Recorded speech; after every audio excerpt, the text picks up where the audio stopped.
All right, good evening, ladies and gentlemen. Here we are again. I'm Court Ratnowski, publisher of Yankee Tea News, and it's in conjunction, of course, with the Greenwich Stanford Tea Party Patriots that we do yet another broadcast. Now, before I start what's on this list, I think this particular headline is noteworthy, all right? Embalmer reveals 93% of cases died from the vaccine. Okay, so a gentleman named Steve Kirsch, who has an excellent Substack, and interviewed an embalmer from Missouri. She said she's talked to other embalmers, and they're finding a similar pattern. They're not necessarily seeing 93%, but it's significant. Now, one of the other points I need to quickly make about this is that prior to this, okay, just so people don't get too upset, this particular embalmer was saying, well, she was seeing 60%, 65% of the people she had to embalm had already died of blood clots. But what they're seeing here with this group is a different kind of blood clot. She described it as fibrous instead. So this doesn't take away from the fact that there is something seriously, seriously wrong here. So I just wanted to bring this to your attention, and we'll make sure we have it posted. Meantime, okay, to the news, that wasn't news. In Greenwich, a very strange event here. There's the Central Middle School. It's been there for many years. I went there as a kid. And suddenly, one day, the town closed the school down, saying that there were structural problems. Now, I find it very unusual because you would have inspectors. You would see obvious signs of, cinder block and other things starting to fall apart, and and problems developing around the windows. But no, instead, what you have is this sudden development.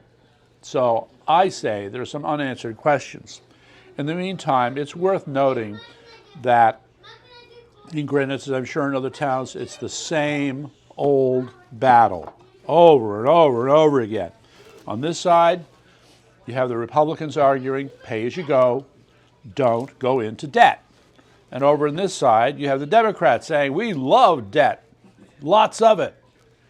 And there's in the center of this battle is what's going on with these various buildings in Greenwich. So there's the Julian Curtis School, the Old Greenwich School, and so they're fighting over how to spend the money, right?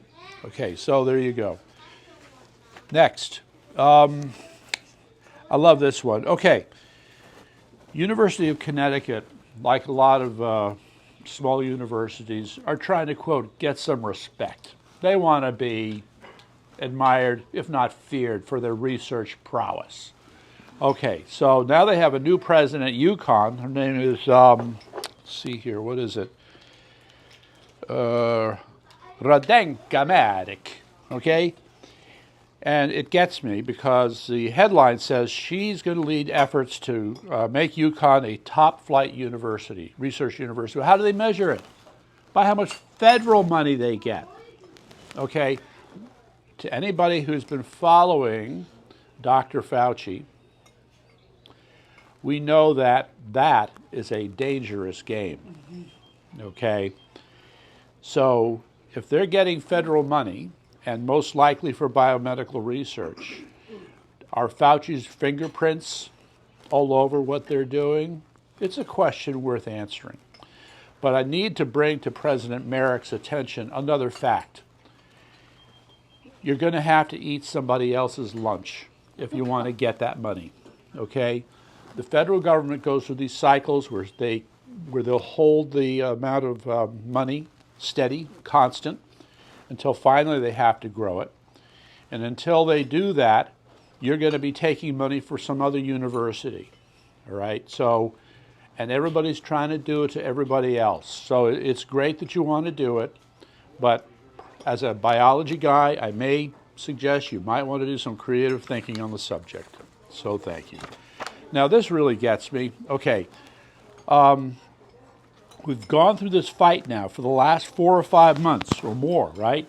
Where you had the fake President Biden declaring these vaccine mandates. So finally, the Supreme Court says no, as far as private employers are concerned, but as far as healthcare workers concerned, yeah, you'd keep it. Nonetheless, you've had, see here, if I can just find it quickly. Where was it? I can't. It was at the end of January. It was official that the vaccine mandates were removed, okay? But the companies are slow to react. For example, a poll showed that 37% of the major employers in Connecticut are against the mandates, which means the others are for. So you still, I'm sure you still have these places where these fights are going on. It's very unfortunate. And so it's strange how you have this top-down, very slow change with respect to these things, and I wish people would just fight back more. Just saying, okay? Okay, now we get to talk about the fun stuff, right here. Trudeau declares National Emergency Act. I forgot to add, in his dreams, okay? Because there's a little problem with the Emergency Act. You need foreign interference. That's what Canada's looking for. So guess what? So, Trudeau Castro, are you going to stage a false flag event maybe? Okay, bring in some people who look like they're from, I don't know, South America. I think Biden will oblige you. Yeah, just might. So, this doesn't take away from the fact that this is a serious development, but the thing that gets me is when you look at the line items for this Emergency Act, it's the same stuff. We're going to fine you, we'll put you in jail, we'll take your property. So what's the big deal, okay? However, somebody also coined a term, selective martial law. See, normally you think of, I'm not sure how special that term is, but that's how they tried to portray it. Nonetheless, moving on, this is what he wants to do. There's still a debate going on in the Parliament, and his counselors are on the fence, but I suspect as the days pass, they're going to have to do something. Now, this one, from American Thinker, okay, talks about, the true nature of the Freedom Convoy. What they don't tell you, okay, is that the truckers are working with the mayor of Ottawa and others an effort to take care of the problems that the local residents have. So they're looking at moving the trucks, opening up more roads, so people can go about their business and do what they need to do. Are we getting that kind of cooperation from Trudeau Castro? No, never will. Just saying, okay? So moving on. Now this one is also related. You have this one taking the position that the not everybody in Canada supports this. So you're going to find that, yes, the rough and ready, the middle class, the working guy, they're behind them. But then you can talk about what you call, for the Prime Minister of Quebec, Douglas Ford's Canadians, or you can talk about Justin Trudeau Castro's Canadians. So it should not be a surprise that you're going to have these split opinions. So we'll see how that plays out. But I just want to add as a historical note, little known fact, here's the trivia question. Did more colonists sign up with the King or with George Washington? And the answer is more colonists signed up with the King than with George Washington. And it was about twice as many. But who won? I think we know.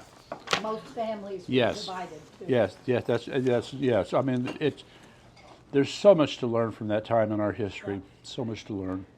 Okay, now the NIH denies, here we go again. I mean, it's like you have these news cycles. These things get repeated over and over again. Enough already. Enough. The NIH declares creating SARS-CoV-2, but grant recipient won't disclose the records that could prove it. So this little battle continues. Now, I just want to take a little break here for a visual aid. Right, Wilm? So, Wilm ordered this from Etsy. There you go. That's crazy. I think, he really looks good. Maybe he should quit being a doctor and go join a monastery. I like that idea. So I don't know how well you can see it, but there's the evil dwarf, right? Dressed up in religious garb. So Etsy, right? Etsy, Yeah, from Etsy. Okay. I had a dream about him. I dreamt that he was causing a lot of trouble, and the nurse got exasperated and put him to bed. Oh, Undressed him and put him to bed. okay. I like that. All right.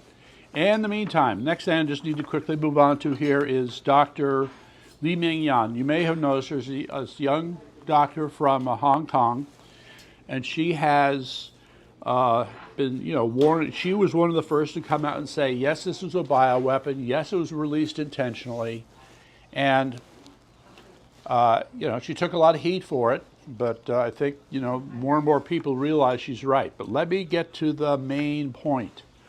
There is this rumor that there'll be another pandemic, and that the nature of this pandemic will be far worse than before, based on a type of virus called a hemorrhagic virus that causes internal bleeding. And the most grotesque examples where blood is coming out of your eyes. Okay, and so the Ebola virus in Africa, there have been epidemics. Then the related ones are Marburg, and I think another one is Rift Valley fever. So she thinks this is coming, and just to throw the term out, they all share the same drug target, which is called CD38. So on the surface of a cell, it's a particular type of protein sticking up, and it's designated as CD38. And that's, shall we say, the object of interest. Now, so I don't know what to make of this, because what's going to happen, I think, is if this breaks, then there's going to be a rush to find various treatments, as well as vaccines, seriously. It's highly contagious, right? Yes, so the contagiousness of this is another question. Anytime you have a fast-moving virus that's highly lethal, it's going to burn out quickly because, the host is dead, and now there's nobody else to infect. You're out of luck. Sorry, Mr. Virus. So, meantime, it says here that the Communist Chinese Party is procuring as much as possible a particular drug called Darzalex, which is daratumumab. So we'll have the link up. You should read it. But that's the drug that can act against the Marburg virus. Okay. Just quickly, another one. There was this long interview with Dr. Zelenko. We know that he's a hero in this battle. And, his is basically appeal for keeping the faith. It's going to be about believing in God and staying the course. And, of course, he has many recommendations for, diet and just daily living. But I think there was a passage here, just quickly, if I can find it. Also, in case you don't know it, this guy is amazing. He's missing one lung, and he's battling cancer. And he still props himself up to do these things. It's just amazing. And, so it's just, pray. Okay, that's what it comes down to, is pray. Now, Commie of the Week is our lovely, her name is, I want to get her name right, darn it. Did you write it down here? Number 8. Yes. Azucena Santiago, and she was another award recipient from the Amistad get-together back in December where Blumenthal was, and so we're just bringing her up. I would say that she's a person who's very concerned, trying to do the right thing for her family and for her friends, but she really is a puzzle in many regards, because if you quizzed her on communism, I would say she doesn't know much about it, but she's involved in it. And you'll find that there are tons of people like this who are part of the labor movement, the union movement, and it's something that has to be sorted out. So just quickly, John Durham, Democrats paid to infiltrate Trump White House servers. You probably heard about this. Now,